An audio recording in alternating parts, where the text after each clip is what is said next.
Hey y'all, IrixGuy here, and I wanted to take a moment to talk about some things to avoid within videos. Now, these are things that I avoid within videos, and I'm going to provide you with a list of several things that you may or may not have thought of, and also explain why I avoid those. One thing I always avoid is time and date, because if you're referencing time or date, it's something your video, it may not upload then. It may not upload that day. You may upload it and you may publish it another time. So if you reference time or day within a video, then you're potentially creating a video that once published may seem obsolete. Just because it was filmed 2 weeks ago doesn't mean that the viewer has to know that when it goes live on your channel. So if you reference the date and the time within the video, then it seems dated. It's just a perception thing. Some other things that I avoid prices. If I'm doing a product review or product unboxing, I avoid prices because prices always change. So does availability.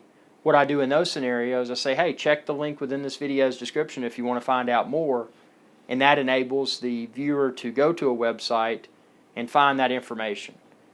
And obviously, with something such as product review or unboxing, that's something that if it does become unavailable, maybe there's another source. So instead of having to update your video to go in and reshoot it or edit out the pricing and or availability information, instead of having to do that, it's much easier just to administer a website offline. So it's a matter of personal preference. I would personally rather just go to a website, update a product link, versus reshooting an entire video or editing a video that I've already shot to change the spoken parts. So that's another thing I avoid. Obviously, I avoid anything that would not be appropriate for all age groups, because there are some channels that are centered around certain demographics, and that's fine. Whether it's an older demographic, younger demographic, male demographic, female demographic, that's perfectly fine if a channel chooses to target a certain demographic. But for me, I like to be across the board.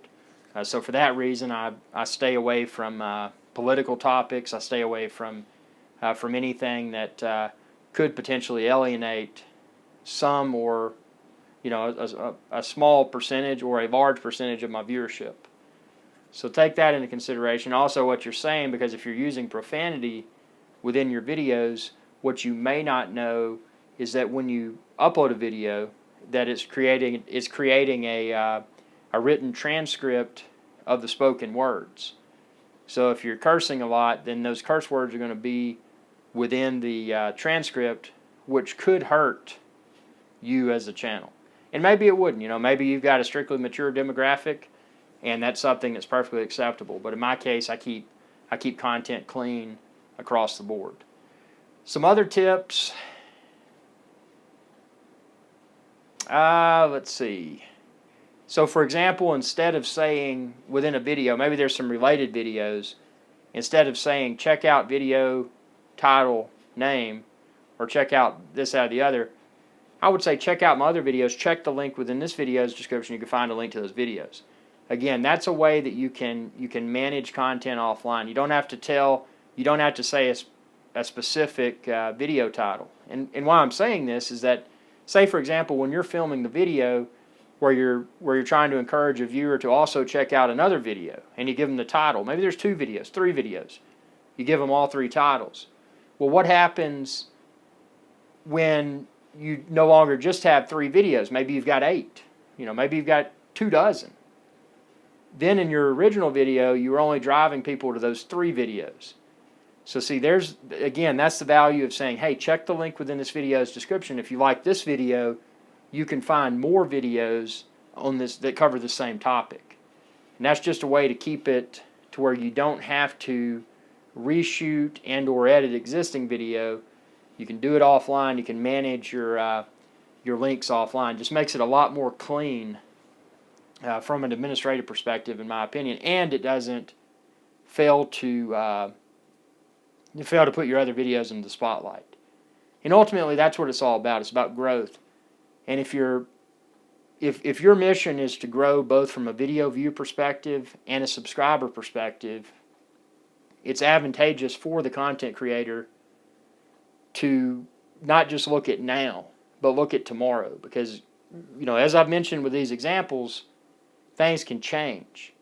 So if you create, my best advice is everything that you're putting into your videos, think about it, and think about, how can I manage all of this offline?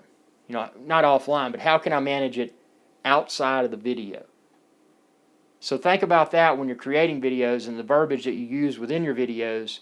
Use that selective verbiage so that you can administer all of those similar components that are referenced within the video.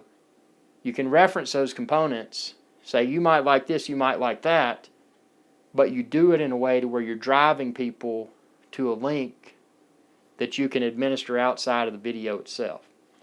So I hope this video is of value. Stay tuned for more videos. I'm going to be posting a lot of hopefully helpful hints for like-minded video content creators. And drop me a message if you want to. Facebook.com/IrixGuy. Not on Facebook? Go to my website, IrixGuy.com. Looking to collaborate with a fellow YouTuber, myself? Hey, shoot me a message. I'm always open to consider collaboration. And be sure to subscribe, YouTube.com/IrixGuy. Y'all have a good day.